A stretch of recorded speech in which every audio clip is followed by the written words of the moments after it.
What's going on, everybody?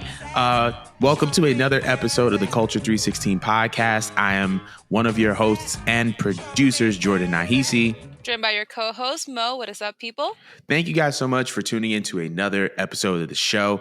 So we have a couple of quick little announcements. Number one, my sis has been picking up a lot of momentum with the MWO merch. If you're not in the Discord, you don't know. You're not in the loop, and you need to join the Discord right away. Both the Culture 316 and Mo's Discord. I believe our Discord is in the description, but merch is coming soon. So be on the lookout for that. Also, if you are on Apple Podcasts or Spotify Podcasts, be sure to subscribe, give the show a 5 stars. If you are watching via YouTube, be sure to like, comment, and subscribe as well. Without any further ado, we're not going to waste any more time. We're going to get right into the show. So the first things first, this past Sunday was AEW Revolution 2024. A lot happened, including the official send-off for the Icon Sting. So I wanted to know some of your takeaways from this pay-per-view, and what did you think? Okay, so I did not watch in real time like you guys. I was a delinquent and decided to wake up today and watch it. And I'm thinking, oh, I could last, I queued it up, so it was about 4 hours long. I'm like, I could do 4 hours. For some reason, and I know WWE pay-per-views are like 3 to 4 hours now. It felt like it was way longer. And I was trying to give it a fair chance because I saw excellent reviews from people that do actually watch AEW steadily. And maybe my palate just changed over time. But I thought the pacing felt like it dragged. I thought some matches didn't belong in there. Like you could have saved it for like a Dynamite, like the whole meaty men thing going on. That was just... Was it entertaining a little bit? I guess. It was a pay-per-view worthy? No. I want to say, honestly, I didn't start getting actually kind of invested till pretty much when I saw Deanna versus Toni Storm. That's when I got really excited. But by then, my energy was kind of sucked out of me. So I'm watching the match. And I actually made it up to watching Takeshita versus Will Ospreay. Those were both really good matches from what I've seen.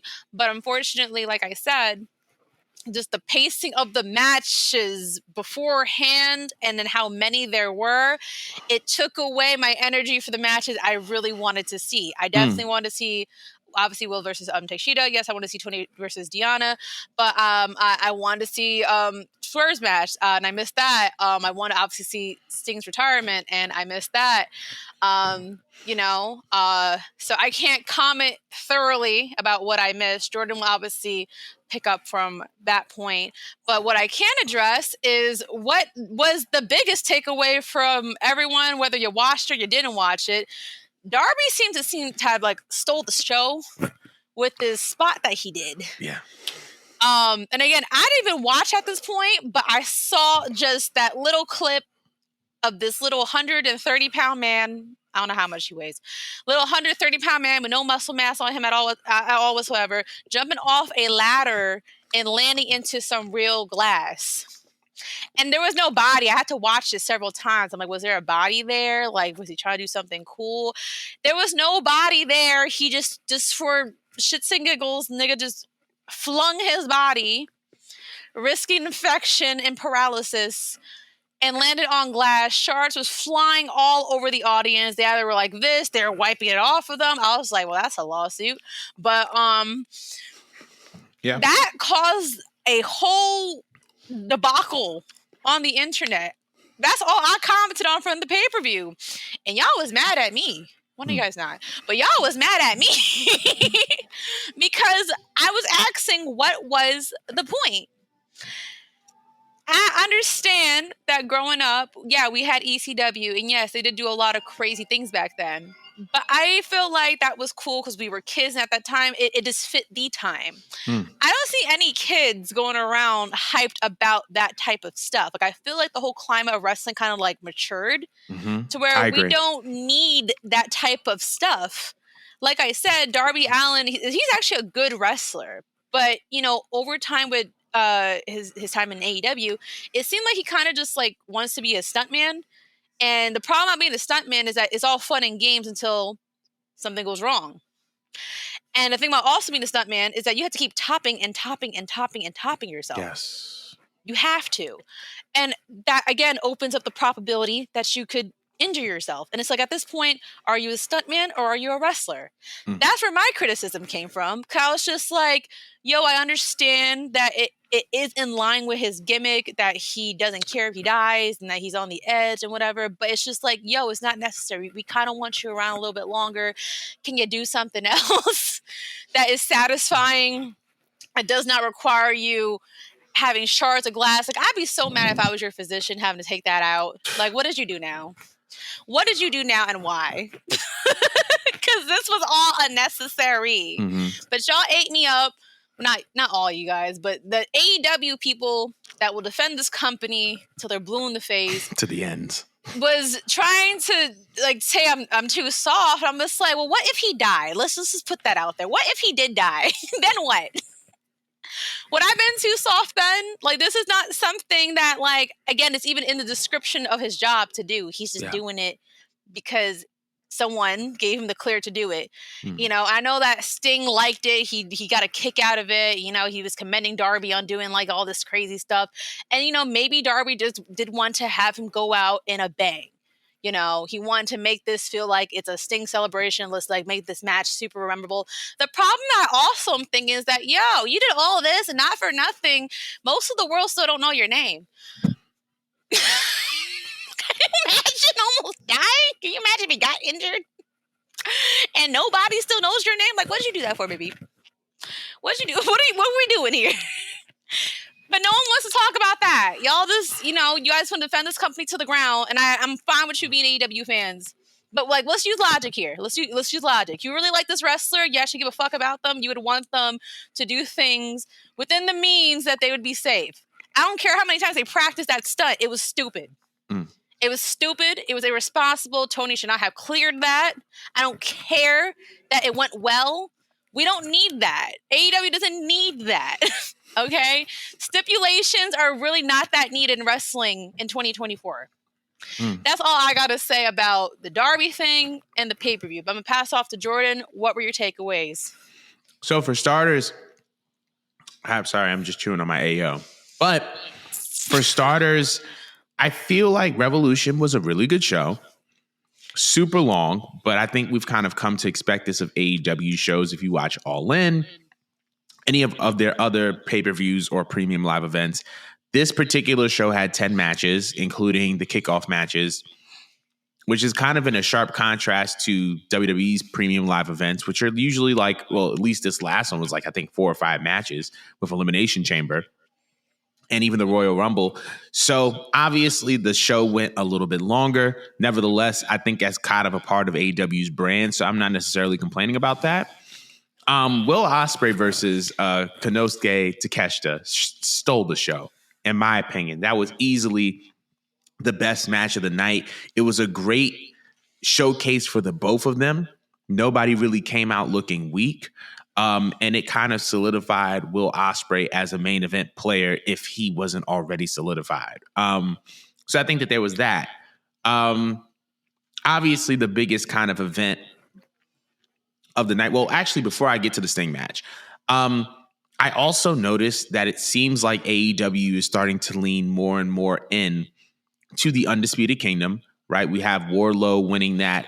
It was formerly known as Meat Madness. It was then rebranded as the 8-man All-Star Scramble, the winner of which who was going to be the number one contender for the AEW World Heavyweight title.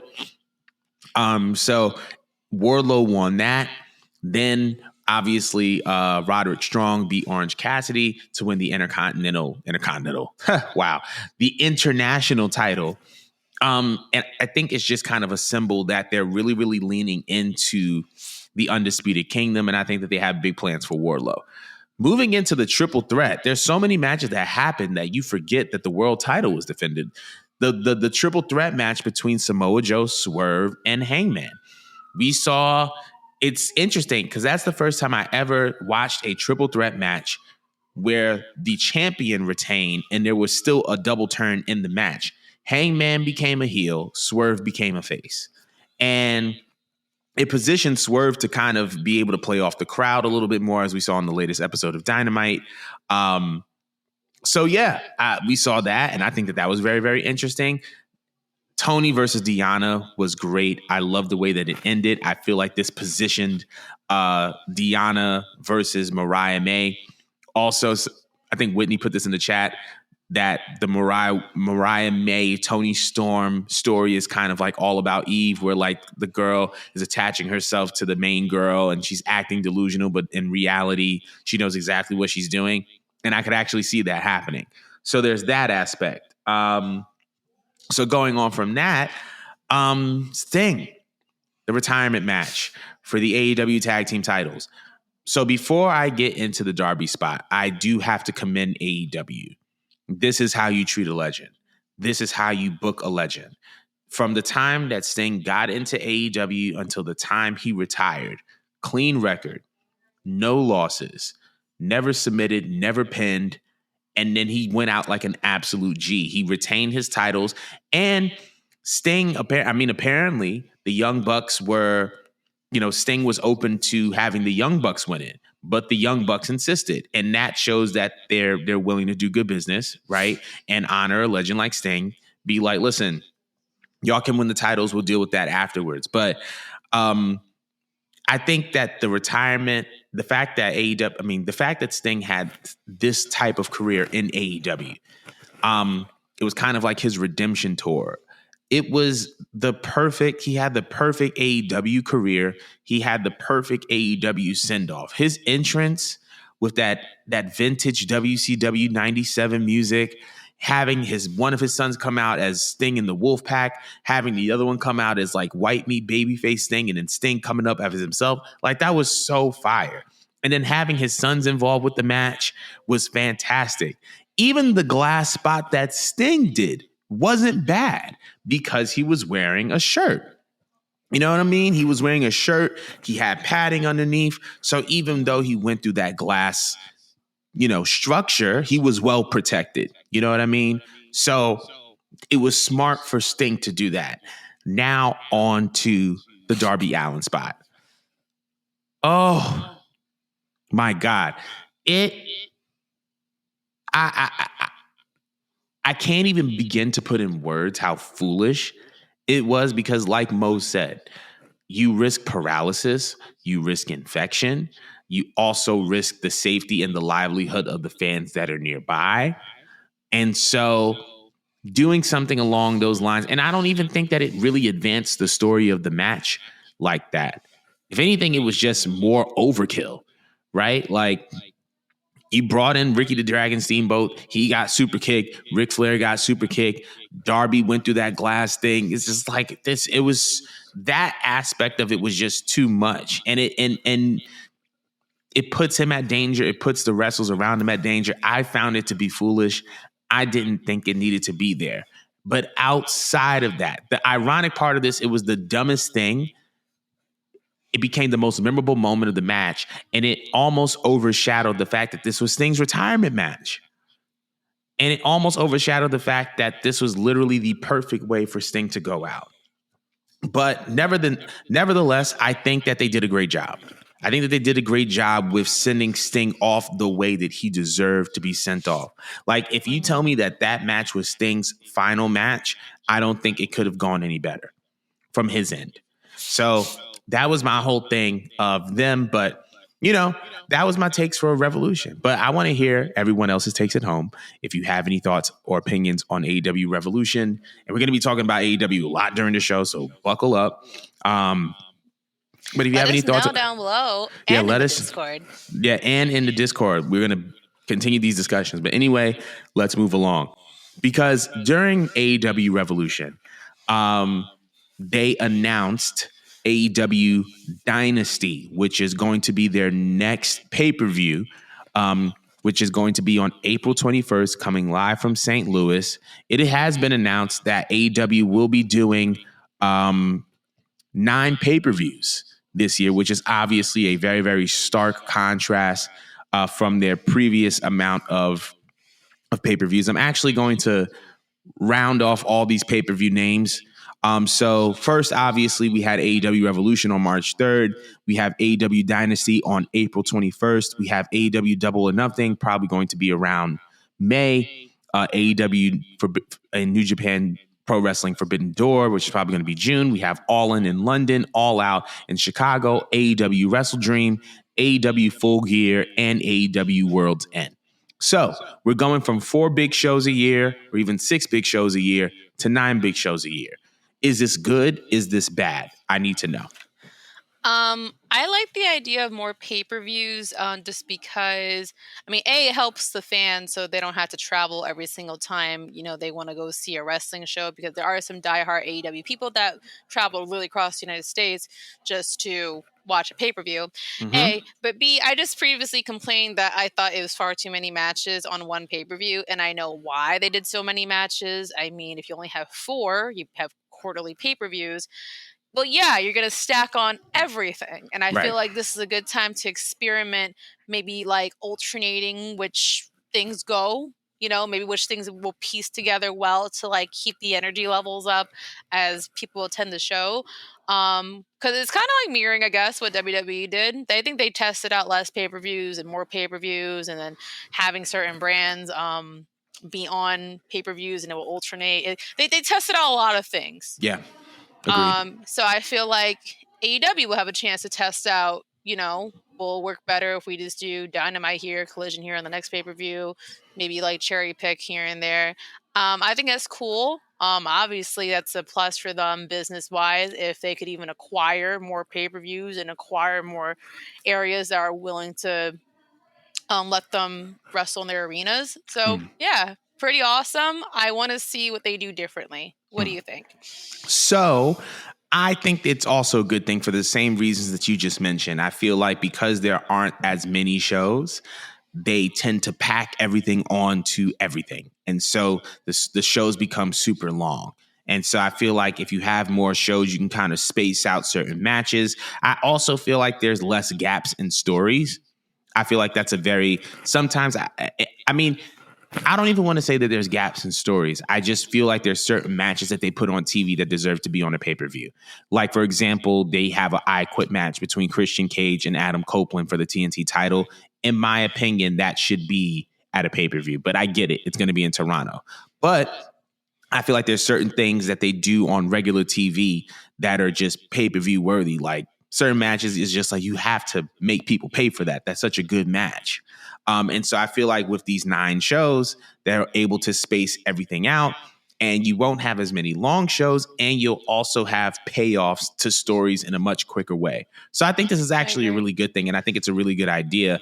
And, anything that can result in a bigger payday for the wrestler is always a good idea. If these guys are getting pay-per-view bonuses, if these guys are getting more money, I'm all for it. So have, 9 shows this year, AEW. Let us know in the comments below if you think that it is a good idea or if it's a bad idea, or we can talk about it in the Discord. But we are going to be moving on.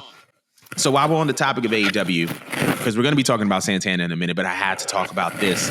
So we had been talking last week about AEW doing a new rebranding, right? And it seemed like over the past 3 to 4 years, they've done, quite a good amount of shifting when it comes to their visual identity. And we finally were able to see their new set this past Wednesday. I personally think it's fire.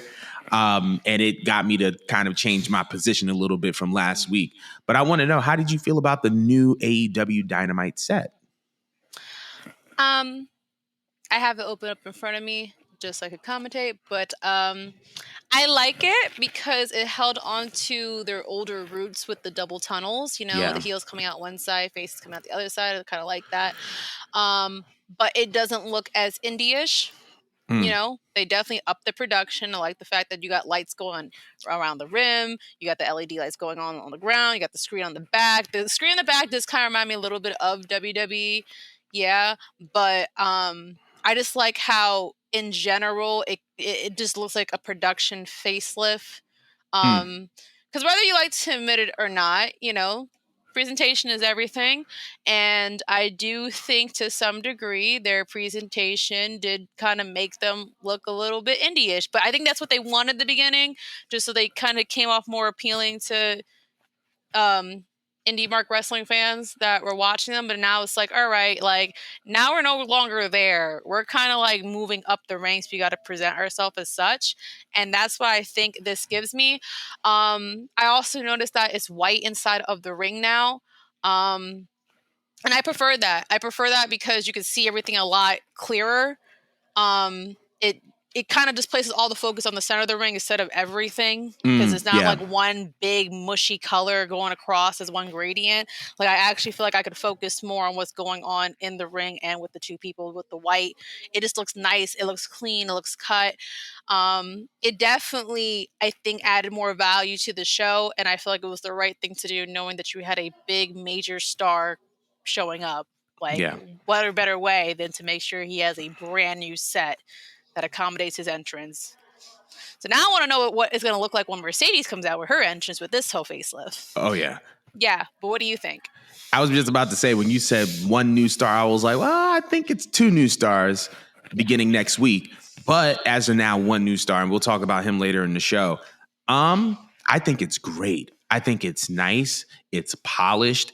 It's vibrant and it's bright, but it still looks serious. It doesn't look too kiddish. I think that was like the issue with like NXT 2.0. Yes. Right? It was very like vibrant and it felt very like a unicorn threw up on you. Yes, exactly. This feels very vibrant and very bright, but it also still feels serious.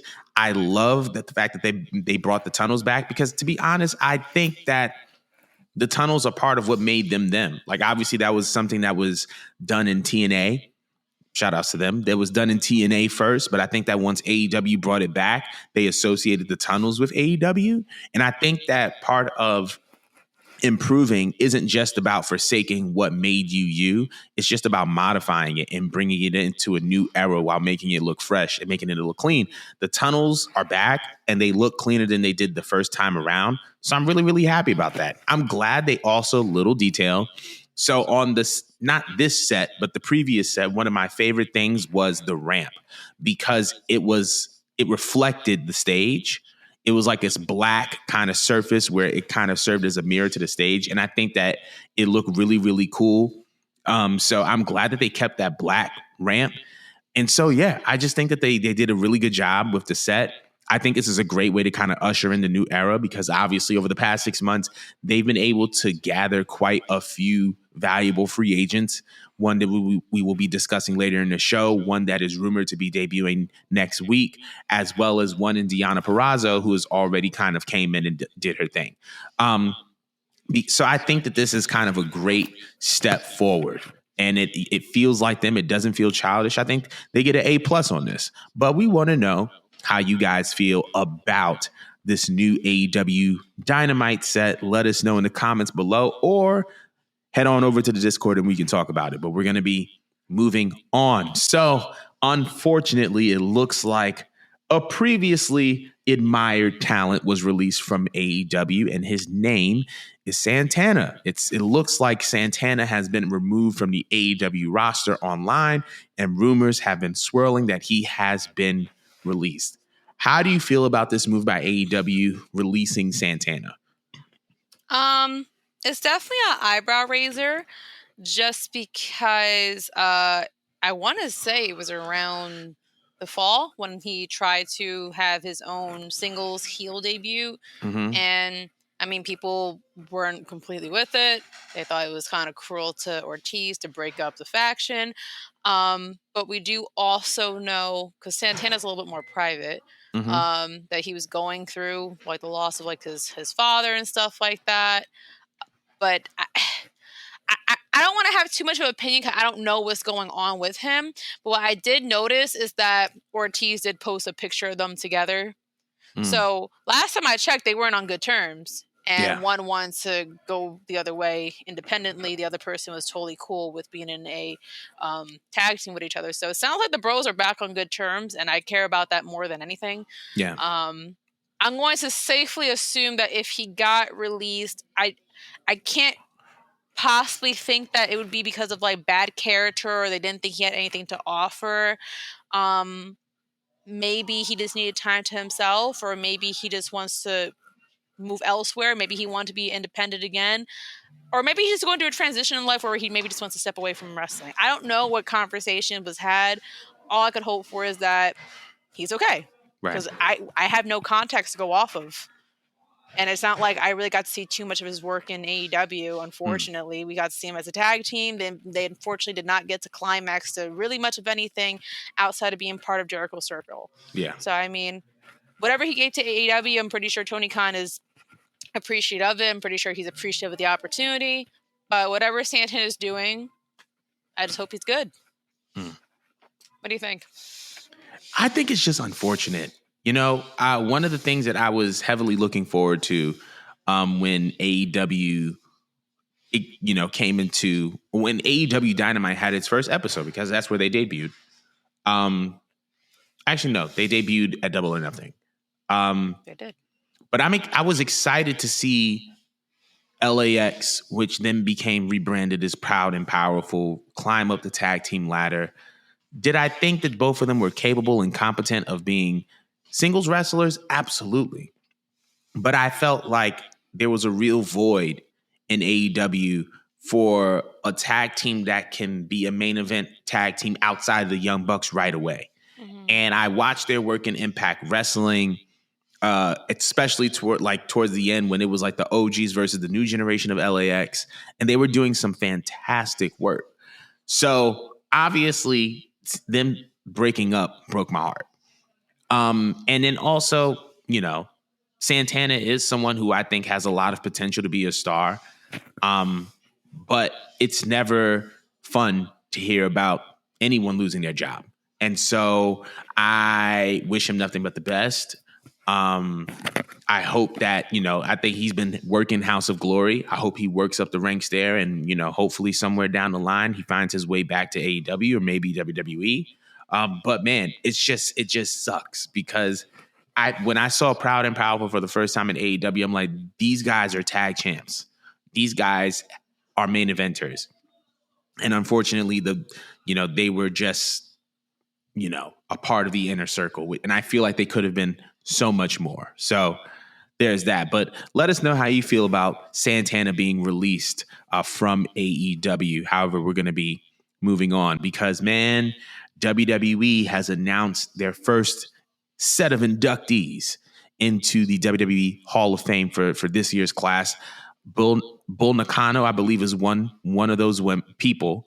I don't know that much about her, admittedly, but she is big amongst real, true pro wrestling fans, which I think is awesome to see that somebody of her stature and of her nature, even though she has amassed a big resume outside of WWE, can still have her achievements recognized by WWE.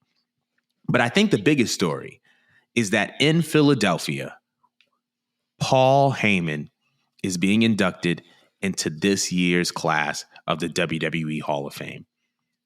We've talked about this on the show before, that he should be inducted in Philly. So I want to know your thoughts about Paul Heyman being inducted. And I also want to know who should induct Paul Heyman in Philly. Yeah, the second question is going to be really hard to answer because who has the right to? Who has the right to? And also the person that like everyone associates him with now, he's like banned from the company just about. Yeah. So like now it does raise a question: who would induct Paul Heyman? That's a good question. But as far as he goes, I'm excited. I'm scared because I'm like, wait, does him being inducted mean that Paul's gonna wrap it up soon? Because like, I'm so used to having Paul, and I'm so privileged to have Paul. I didn't really think of the idea that maybe there's gonna be a point in wrestling where he's not gonna be around because he was like a staple for like the last 10 plus years. Mm-hmm. With the way that he's managed Brock Lesnar, the way that he's managed, I think Punk at some point, the way he's been managing Roman, like he has been such a major staple in elevating whatever stars he aligns with. I mean, obviously he did his thing in ECW. Like he is like in his own way a generational talent. Yeah. And I love everything about Paul. I love his brain. I love his promos. I love his ideas that he has for stars. I just really appreciate him. And yes, he most definitely does deserve to be in the Hall of Fame. Shoot, I really hope that doesn't mean he's being sent off, because that'd be a crazy way to end the Bloodline storyline, to have like a Paul Heyman send off, because I'm not gonna be okay. Like, sir, you were meant to stay here with me. What do you mean that you're going? Like, where are you going? Like, you do realize we're all your grandchildren. Mm-hmm. Yeah. Like, I feel some type of way. Now, as far as who should, God, that's so hard. Because, like, who literally has the right? I mean, Punk's not even a Hall of Famer. You can't induct someone unless, right, you're a Hall of Famer yourself. That's how it works. Not necessarily, because I believe Stone Cold Steve Austin was inducted by The Rock, who technically is not a WWE Hall of Famer. Sorry, someone just came down. You're fine.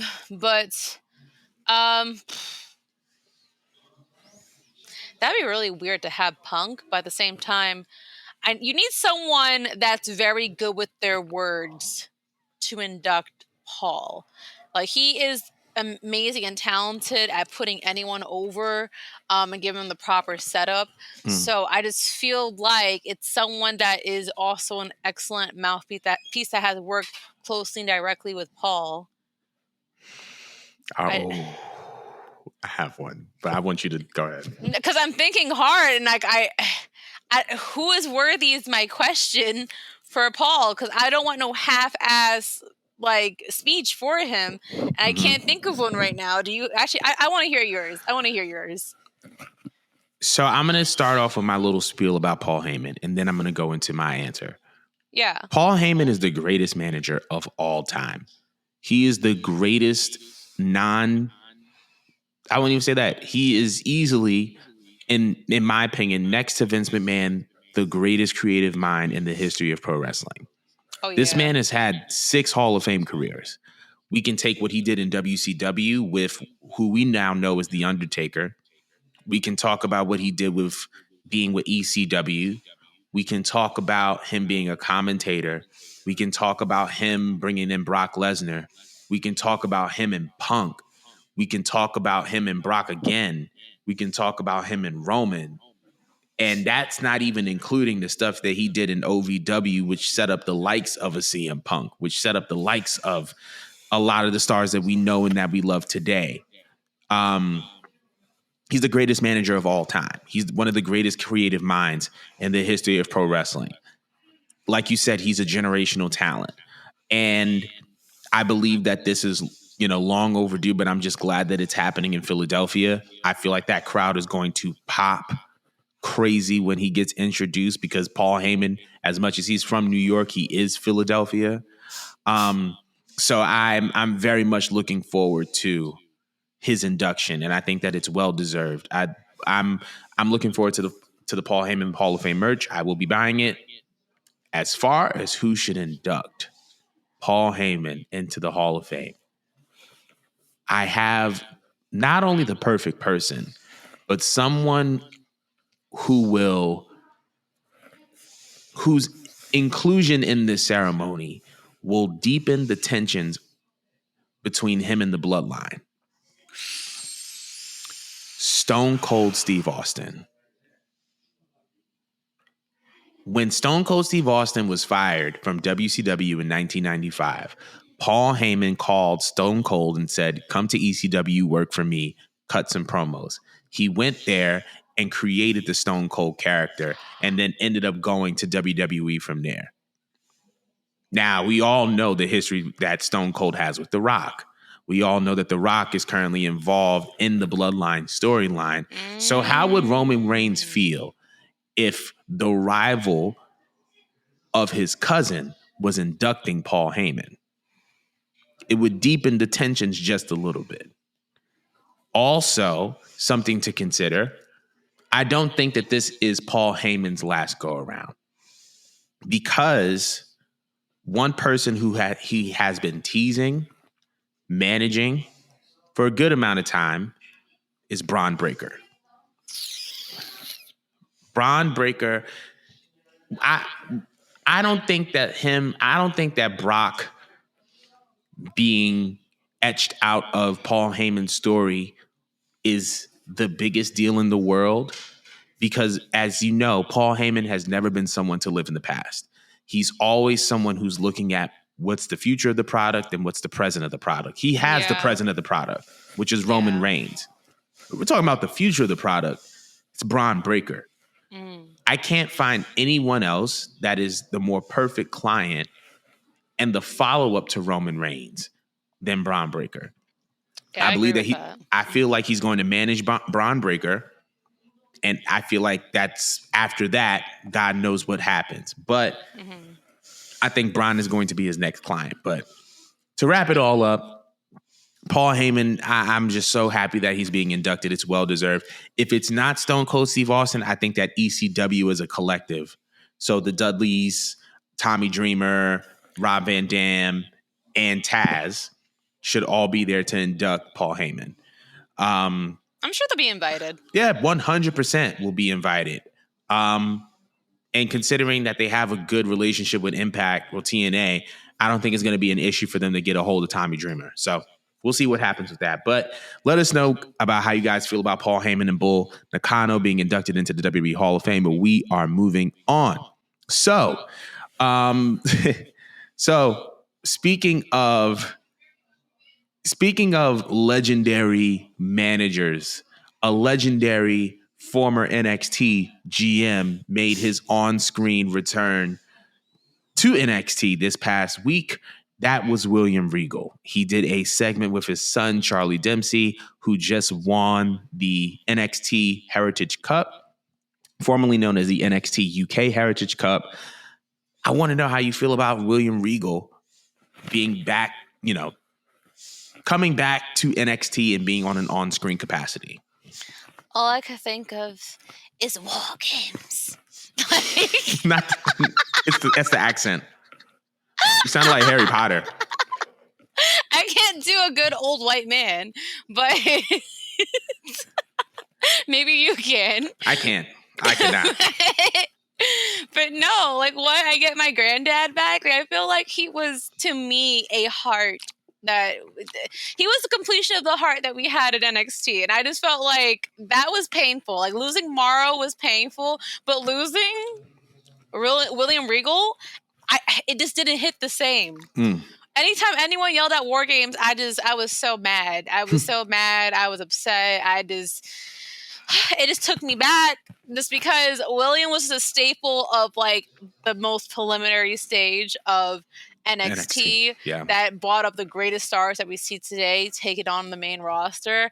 It was so weird with him not being there, but now that NXT is way up, like they're way, way up.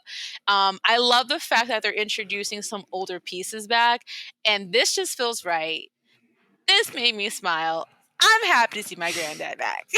Like, I'm so hyped.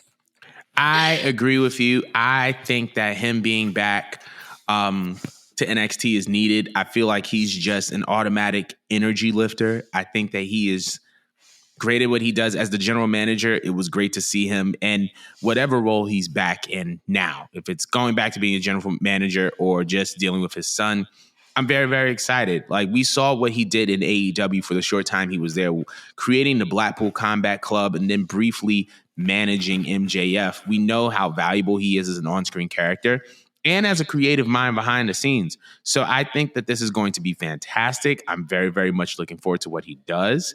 I think the vibe is back in NXT. Like, I feel like, when like you have a party of people and like everybody's coming in the door and then that one person comes in and it's just like, it's official. It's a party. Yeah. William Regal is that guy. So I think that him being back on screen, and I'm very, very interested to see more interactions between him and Charlie Dempsey. So I'm very excited. But let us know how y'all feel about William Regal being back as an on-screen character for NXT. Let us know in the comments below, but we are going to move on. So going from NXT, we're going to go back to AEW. And we're going to start with the bad news. AEW has suspended Sammy Guevara for injuring Jeff Hardy after concussion protocol was not followed. Apparently, he hit the GTH. Is it GTH? Yeah, go to hell. Yeah, the GTH on Jeff Hardy while he was heavily concussed. So he's been suspended. How do you feel about this? I think he's like the world rating champion for suspensions in AEW, and it's very impressive. Because he like came out swinging being suspended, and he has not let up. I mean, he had it for Mercedes. I think he had to go. I think he either got suspended or he had to take classes because of his little scrap with Eddie. And now you're concussing a legend like Jeff Hardy. First of all, that's automatic hate. That's an automatic hate train coming your way, sir. And I feel like people are actually coming around to like liking Sammy again, you know, because we were proud of him being a father. You know, he kind of stayed out the way, being annoying. I think him and Tay were less insufferable. You know, it was like, okay, you know, like when you're not annoying, we could focus on you being a great wrestler, which you are. But like injuring Jeff Hardy, bro, come on now.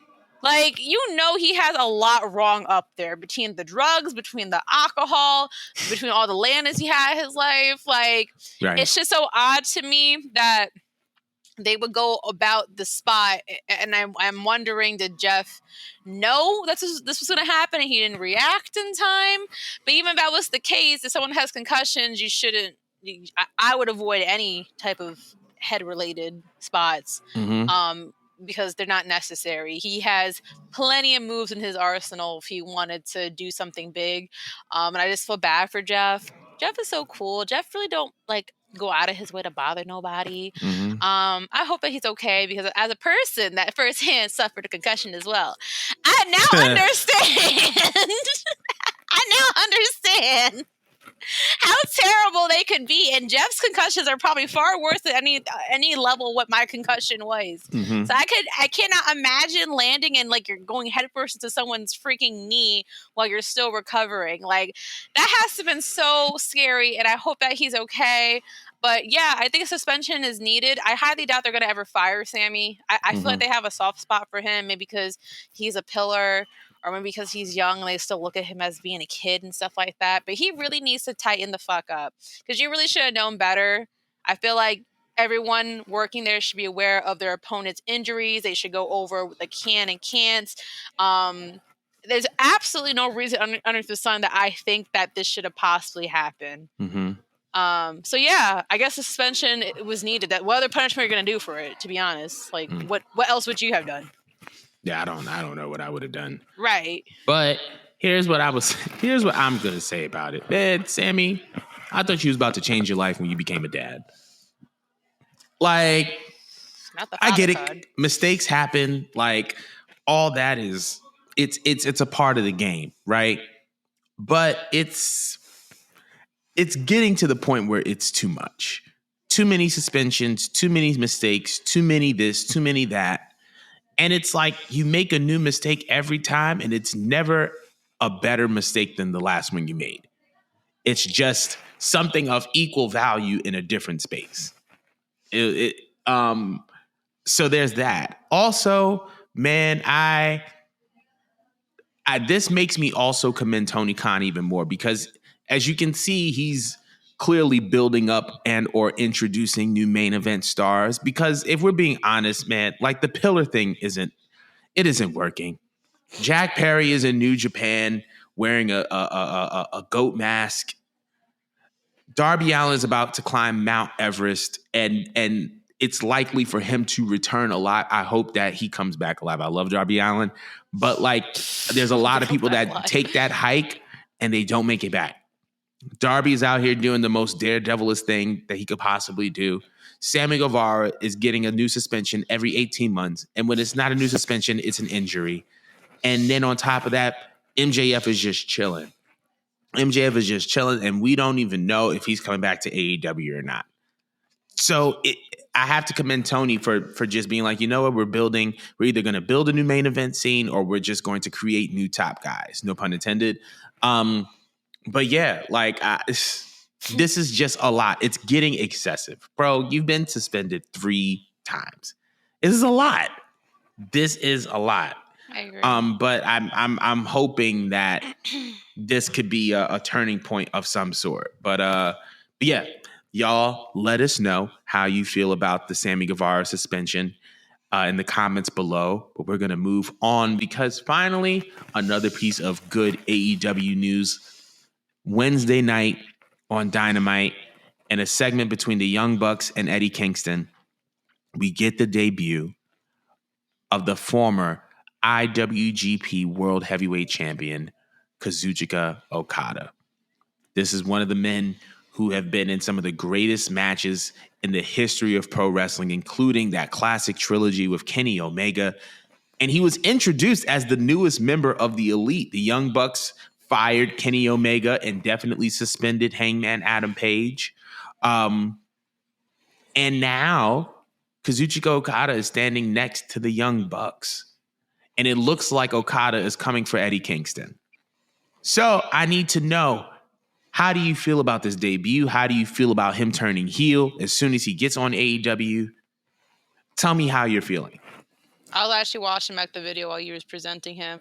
He looks great, by the way. Yeah, he does. Because like the few times I've seen Okada, like he was always in shape relatively, but he looked softer. He looks great. He actually looks bigger. You could tell he was really preparing for this moment. Mm-hmm. I like the way they kind of displaced him into this feud right away. But now it makes sense as to why they they kept the belt on Eddie if they're setting him up for Okada, because I mean, Okada could just snatch up the belt immediately if he really wanted to. And then you wouldn't be wrong. I mean, it's Okada, for crying out loud. I would be mad if they did the same thing with Mercedes and they stuck her in a feud where automatically she just snatches up the belt and, she elevates the thing. I don't think anyone's going to be mad at it. But no, I like the way that they presented him. The pop obviously was crazy. This is a big opportunity for AEW to like turn things around. Between the whole set, between what they got with these pay-per-views, between now acquiring your lead male star, your lead women's star. And obviously there's a lot of familiar faces for Okada to work with, so I could see them like rehashing some of the storylines that they had over in New Japan and intermaneuvering here. I like it. He came in, he felt important, he feels like a big star. I can't complain about it. Yeah. I likes it. What you think? Man, I'm excited. I'm excited. It looks like AEW, I don't want to say AEW is back, but AEW is presenting themselves in a way that is very, very similar to how it was in 2019. They feel like that thread again between Will Ospreay, between Takeshita, between this resurgence in the Young Bucks and their new character and presentation, between Kazuchika Okada, between, reportedly Mercedes Moné debuting next week. It feels like they're ramping up again. And that's just always good. And I feel like because of all these new talents and because of all the ways that the old talents are being repackaged and presented, we're going to get a much better AEW product in 2024. I'm really, really excited. Okada obviously is one of the greatest wrestlers in the world. And I feel like the way that he came in and turned heel positioned him for so much, because he can go up against Eddie Kingston for this Triple Crown Continental title. He can also go up against Kenny Omega eventually, since he is the new member of the Elite. I can see him getting into it with Hangman. I can see him getting into it with Edge. But I feel like there's so much that he can do in this space. And now we can see not just a dynamic Kazuchika Okada, but I feel like this beefens up the programming across the board. Imagine Okada versus Aleister Black or Malachi Black on Collision. I think that will go crazy. But I'm just super excited. I'm very, very happy to see Okada in AEW. He looks great. He looks at home. And I'm eager to see what he does next. But let us know how you feel about Okada being in AEW. And that concludes our show for today. Thank y'all so much for joining us once again. Once again, that MWO merch coming soon. Be sure to click the link in our description to join our Discord. And yeah, we'll see you guys next week.